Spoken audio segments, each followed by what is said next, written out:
Welcome everyone to the Steam Deck series. This is the first of many. I'm going to be trying to do at least one of these a week. What I will be doing is basically showcasing some footage of the game running on the Steam Deck with all the debug info there for you to see the average frame rate. Now this game with Horizon Forbidden West, thank you very much to Sony for providing me with the review copy. This actually works really well on the actual Steam Deck. Now, as you can imagine, the enclosed areas have a bit more of a higher frame rate than the ones in the open world, but even looking out into the distance, I've managed to get it to roughly about 30 to 33 frames per second. Cutscenes can, especially when it pans out, drop down to about 19, 20. I've only seen it drop down to really lows of 19, but it generally maintains that roughly 25, even on the wide shots.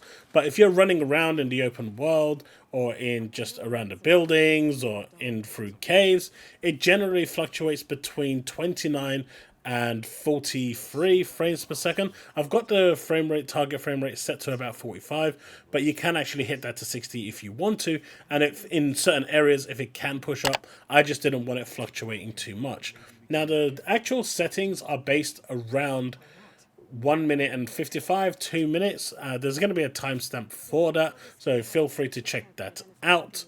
But as it stands right now, this is the actual performance on the Steam Deck. It actually runs really, really well. I've managed to find a sweet spot with FSR enabled where I've had the textures high and everything is not low. And if I set everything to low, you do get to around 50, 55 frames per second. It still doesn't hit that 60. I'm guessing with FSR it can, but once everything is set to low and everything is off, it visually just doesn't look appealing. And honestly, I don't think at that point the frame rate bump is worth the visual trade-off. You just lose so much graphical fidelity that it's not worth it. The Steam Deck really isn't designed. I mean, it can hit 60 and the OLED can hit 90. And I'm testing this on the LCD version of the Steam Deck, so the OLED actually has a bit more oomph in it. I think it's got maybe about a bit 10% more power. So if you factor that in, you should be getting roughly about 10% more than here. So you should be hitting that stable 30 pretty much at all times. If you're using the OLED, if you're using the LCD like I am, you'll be somewhere between 28 and 35 at all times, unless you get a wide pan shot like you will see in this video. Right, so that's the video, that's the footage. So yeah, check these settings out. You don't need to use any compatibility mode. You don't need to use any Proton for this. You don't need to use any particular settings. It's literally just download, plug and play, and it just works on the Steam Deck, which is great. So you don't have to fiddle about with anything, and that's what you want. So in terms of DRM, I haven't noticed anything. I haven't seen anything. It's literally, I took my Steam Deck offline. It worked, so I'm happy with that. There's no requirement to be online, and so this is it's a really good port considering the Last of Us port was atrocious when it came out. This actually isn't bad, and don't forget the visual clarity you're seeing on screen right now is blown up on my monitor and it's blown up on your screen, but on a smaller screen it looks a lot nicer and a lot better. So if you are looking for maximum frame rate, set everything to low, and you should be getting around 50 to 55. On the OLED, you'll cap at 60. Enable FSR through the system menu with the right menu button on the Steam Deck. For some reason, the one in-game wasn't activating. It wasn't really doing anything, but activating it from the system menu actually seems to work. It's weird. I don't know. So make sure to do that. But otherwise, here is a demonstration of what everything looks like in absolutely low with FSR enabled.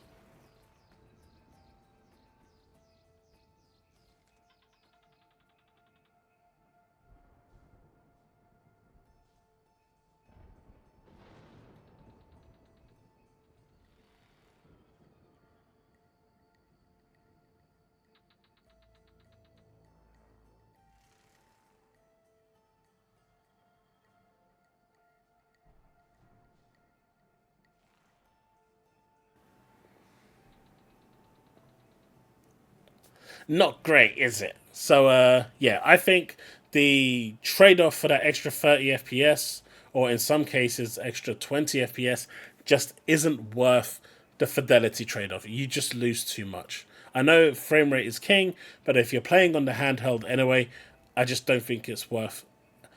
I don't think you're going to notice it anyway. But that's it. I'll let the rest of the video play out to give you a couple of minutes more footage, and I hope you enjoyed the video. Let me know what you think in the comment section below. Let's have that discussion, and if you want to see more port reviews, leave a comment below on what games you would like me to try.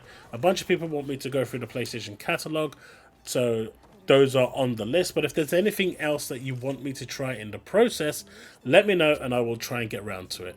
Right, that's it. Thanks so much for watching, and I'll see you in the next one. Remain legend.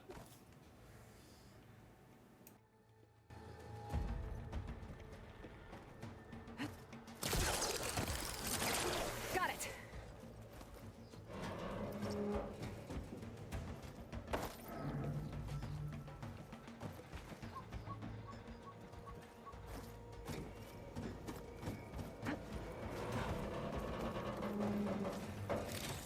So all along, there were 3 giant machines killing Oseram and leaving acid everywhere.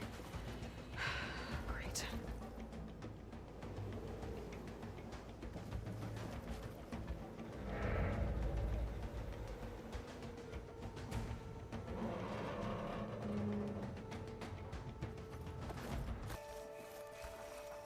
Okay.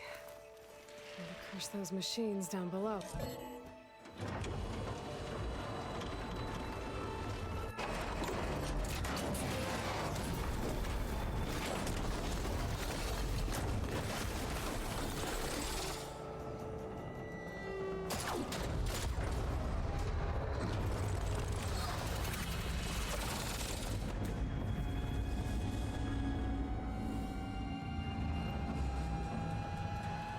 The shuttle's caught up in those cables.